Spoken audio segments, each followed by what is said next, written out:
Hey guys, Jeff here and welcome back. Today, we're looking at what must be one of the most unique designs in all of Pokemon. It's so strange and flavorful despite being tied to a pretty terrible gimmicky Pokemon. I'm not here to judge on its competitive value though, I'm here to analyze its design and see if it makes any sense, and if any Pokemon has sacrificed more in battling potential for the sake of a cohesive and interesting design, it would be today's topic, Shedinja and Ninjask. Speaking of interesting designs, did you guys know that Shedinja has the most immunities to all types in all of Pokemon, while Ninjask literally screams uncontrollably? Yeah, we'll get into all that screaming later in this video, so let's take a deep dive into the lore, origin, and design of Shedinja and Ninjask. Shedinja, the Shed Pokemon, was introduced back in Gen 3, Ruby and Sapphire, and has a unique bug and ghost typing. The only Pokemon to have that type combination actually, which is one of the more mild reasons Shedinja is a true original in the Pokemon world. Shedinja's line is where we see a lot of its design inspiration, although it technically doesn't even have a line of its own. It's a byproduct of another Pokemon's evolution. Sounds strange? Well, it is. In fact, it's one of the most unique ways to obtain a Pokemon, so let me explain in more detail.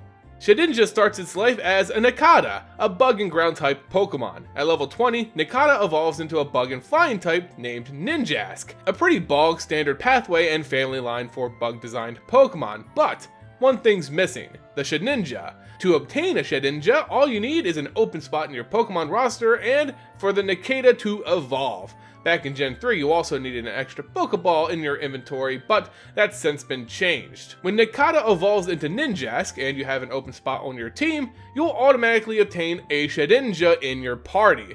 No fanfare, no real explanation, it just appears. Nincada evolves into two separate Pokemon.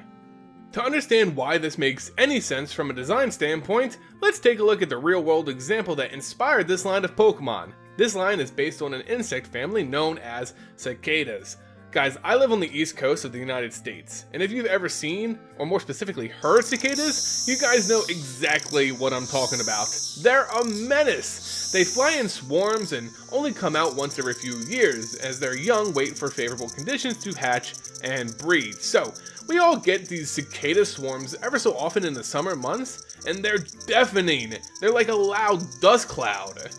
Anyway though, Nincada, whose name is a cross between ninja and cicada, yeah, they're all based on ninjas for some reason, Nincada is designed after a cicada nymph, the pre-metamorphosis stage of the cicada insect. Its small white shell protects it for the most part, but they also employ another tactic to survive. They burrow. This explains why Nincada is type ground along with its bug type, despite its evolutions not really sharing that ground typing. Nincada will burrow into the root systems of trees and stay underground until it's time for them to evolve, just like the real-world cicada nymphs that inspired it. The real fun though starts when Nincada evolves. As we already covered, its more traditional evolution is Ninjask, a great representation of an adult cicada. That's also a ninja, of course. It has the highest base speed stat of any non-legendary Pokemon, and I think second or third overall. That's insanely good for a bug-type Pokemon who really didn't get a lot of love back in the first and second generations.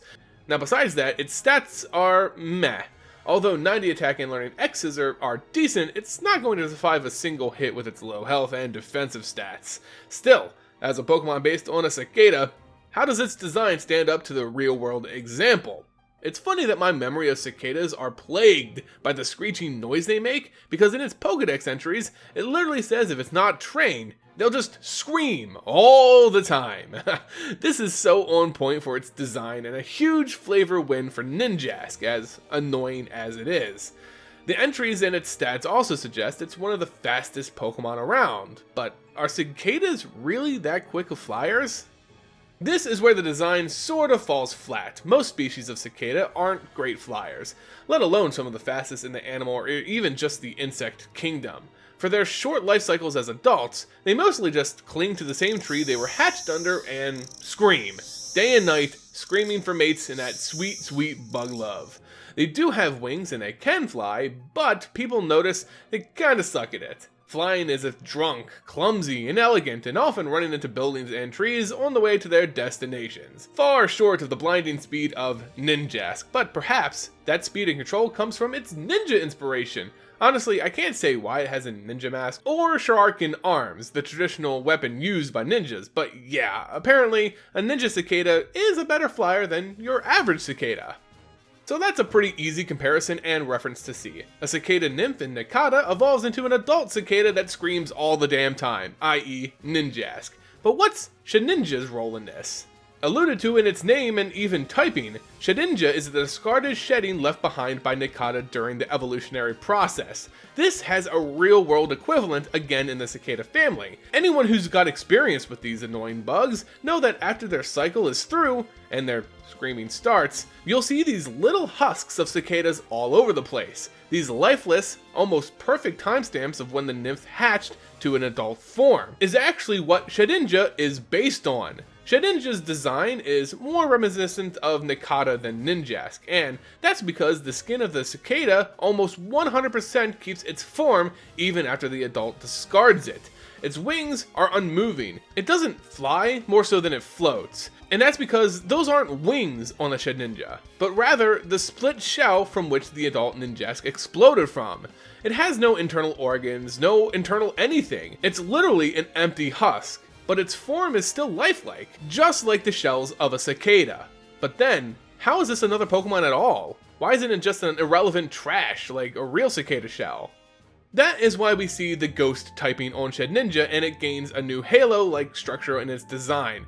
It signifies life coming back to the lifeless. There isn't much information on this topic, but I believe that, and this is seen in the mythos of other ghost Pokemon, that the discarded shell of a Nincada actually becomes the vessel of another Pokemon's spirit.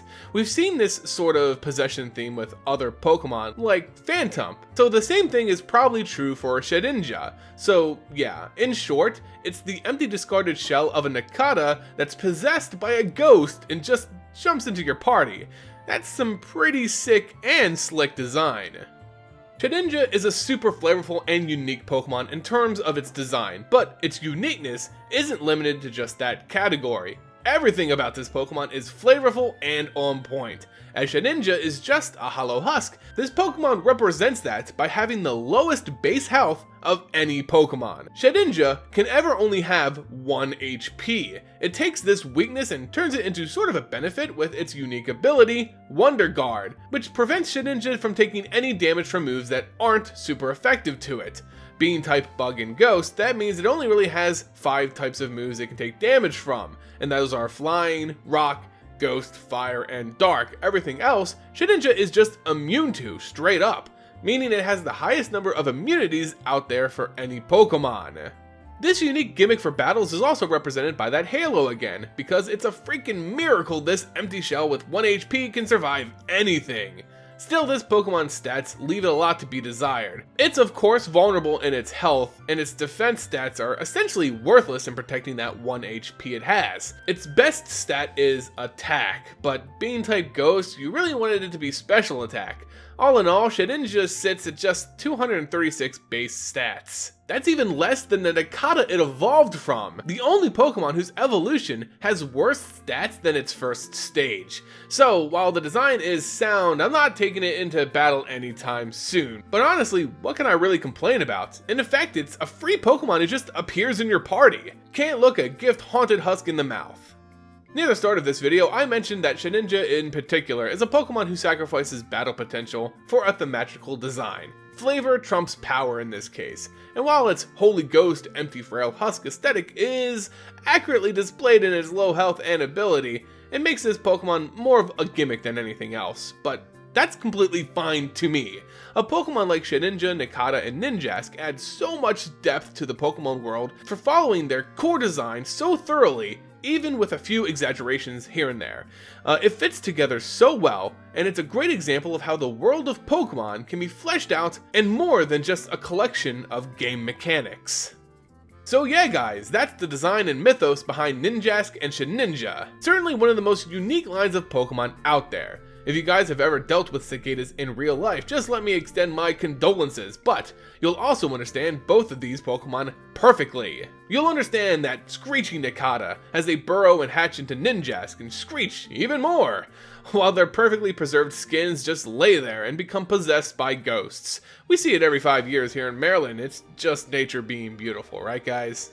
Let me know your thoughts on Ninjask and Shedinja in the comment section below. Did you ever think you could make the unique gimmick of Shedinja work in battles? Let me know how that failed, and let's debate if it's good or not in the comment sections. If you enjoyed the video, don't forget to leave it a like, subscribe, and share it. It really goes a long way in supporting the channel. And as always guys, thank you so much for watching, and until next time, see ya!